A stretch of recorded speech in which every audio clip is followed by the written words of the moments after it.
things to look forward to in Unit 8. The students will continue to advance.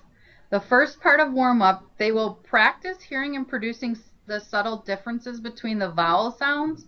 The students will also learn signals for each sound to help them remember the different vowel sounds. So it's going to be critical that you go to the TLC and practice the listening to the sounds, listening to the distinction in the sounds, in particular the short I and the short E sound, which are often confused. So another thing to look forward to in Unit 8 is double consonants. They will be printed in bold and continue to signify new graphemes for the teacher and students to be aware of. They will include the double F as in muffin, the double D as in sledding, the double P as in puppets, the double B as in rabbit, double S as in mess. High frequency words are also called tricky words. In tricky words, the program asks the teacher to first draw the student's attention to the part of the word they can read through blending. So like from, fur. The tricky part is the O sound. It actually sounds like a U, a short U sound. So we want the kids to know that even though they can sound out certain parts of the word, the thing that makes it a tricky word is always highlighted in red, I think. Is it pink or red? I think it's red. It's underlined. It's underlined as well. Help the students to see that there are just some parts of the word that are tricky, not the whole word. We want to make that very clear. Yeah. So in CKLA, really we don't teach sight words. We help students learn to decode the word and then help them work through that tricky part. In Unit 8, we are continuing with the questioning, with the inferential questioning. We ask these questions orally once again because there are non-decodable words. We do not want to show the students the questions. In Unit 8, you'll also notice that chaining decreases and time spent in the text reading increases. Also, in Unit 8, punctuation becomes by far more important than it has in previous units. I'll give you a minute to read the slide.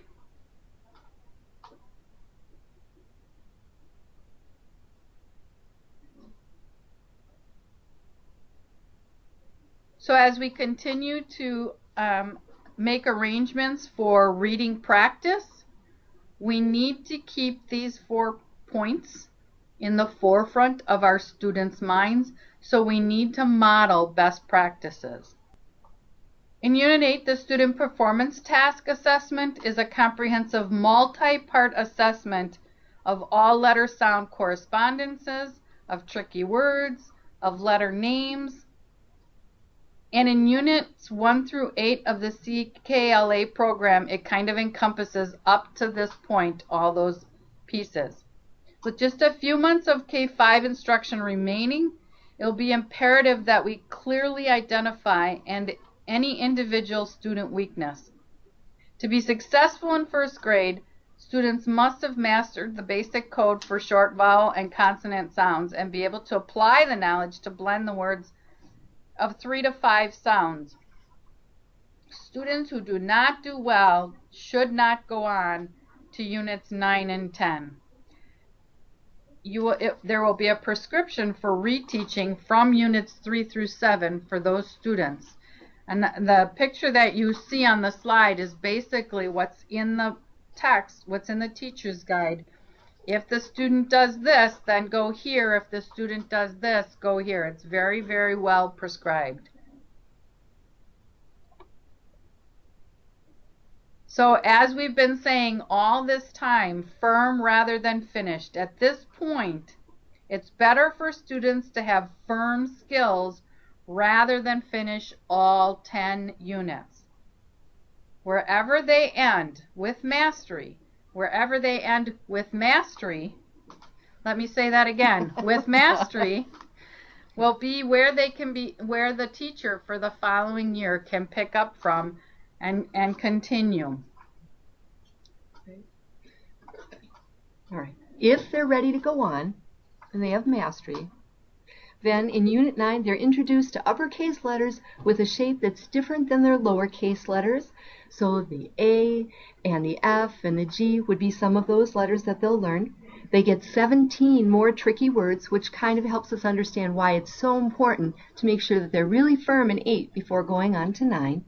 And with that, we want to continue to help students use the finger motions to return to orally blending longer words, because each syllable would begin again with that pointer finger as you tap through the fingers. So when we think about longer words, on the screen we see sneaker, and we'd be using our finger tapping to help students really hear the sounds in those words. Sneak, ers. And the same thing with raccoon. Raccoon.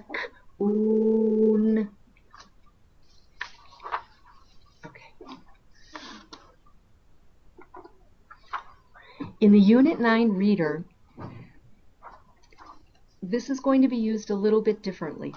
There are no big books like we've had before where we can kind of do that demonstration with the story where we follow that reading routine.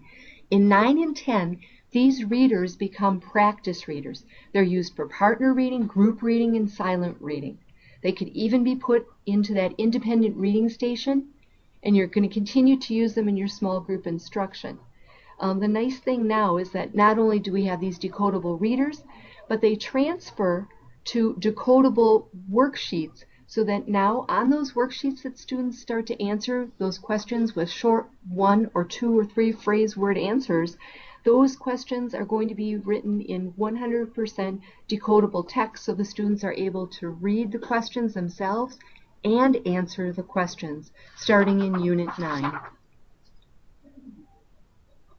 When we get to the assessment in Unit 9, we're preparing students to be able to read these 6 sentences. They'll contain tricky words, uppercase letters, and a variety of final punctuation marks. So I'll give you a minute to just kind of look at those sentences that students will be able to read, and this will be the assessment.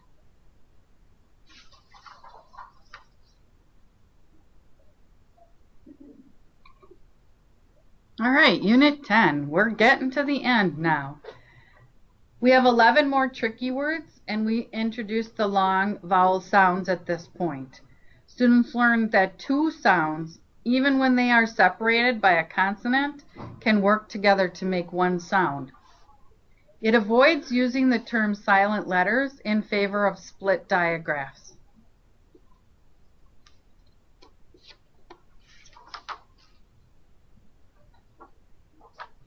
Other things to look forward to in Unit 10. Remember, we'll be drawing students' attention to the fact that words consist of 2-syllable by returning to the forefinger thumb tap for the first sound. In the second syllable, the middle finger to the thumb. The syllable, instead of repeated tapping on the thumb and a pinky together, or your thumb and your pinky together, or returning to the forefinger. So let me just clarify what I just kind of mumbled out.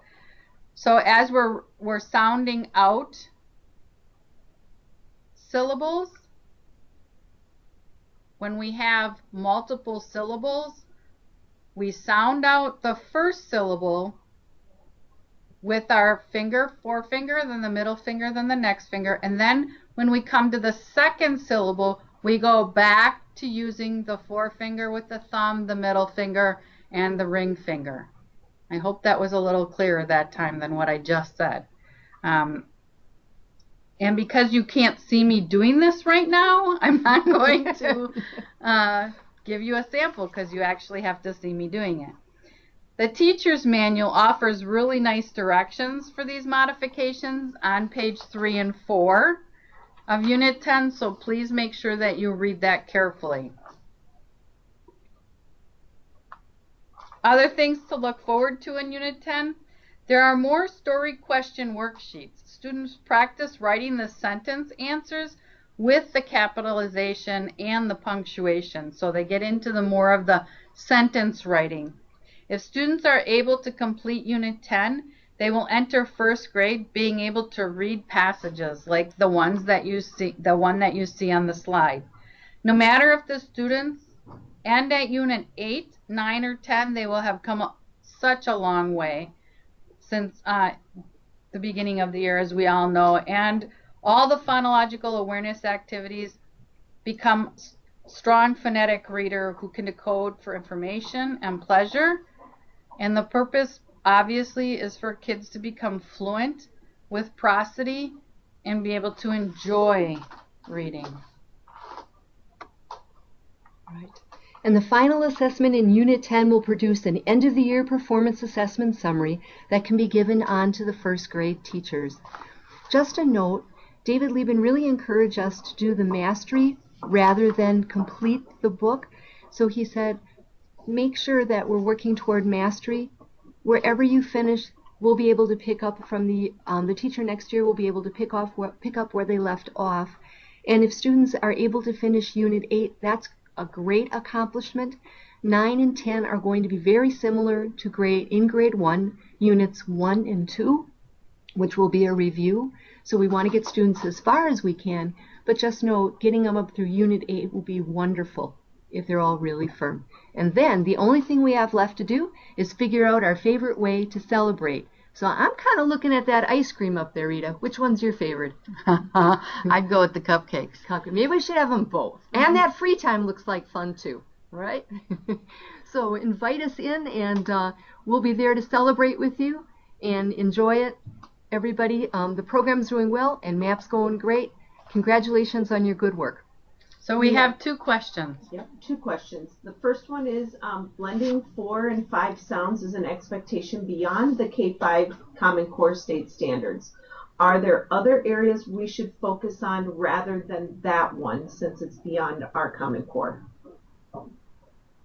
I would say that if there are other areas that are needed to support mastery of a skill, to go back to those pausing points and support those skills to mastery. If and when your students have all those points mastered, I would continue on with 4 and 5 sound blendings. And then if some students aren't proficient at the end of the unit, what should you do? The book, the program actually explains that there are pausing points that we need to, there are 2 different ways. There are pausing points for extra support, and there's specific lessons that you can go back to repeat in order for the student to be given the support they need to mastery. So make sure that you read your teacher's manual very carefully, because it does do a pretty good job of explaining at the assessment time, if the student can't do this, go back to lesson 3, or use pausing points for in the back of it explicitly says what pausing points to look at. Any other questions? Wow, 4 minutes early. You get to go home early. Oh, wait, there's another question. What if it's only a handful of students? Do all students have to sit through the review? No, that's where we use the extra support during the small group instruction.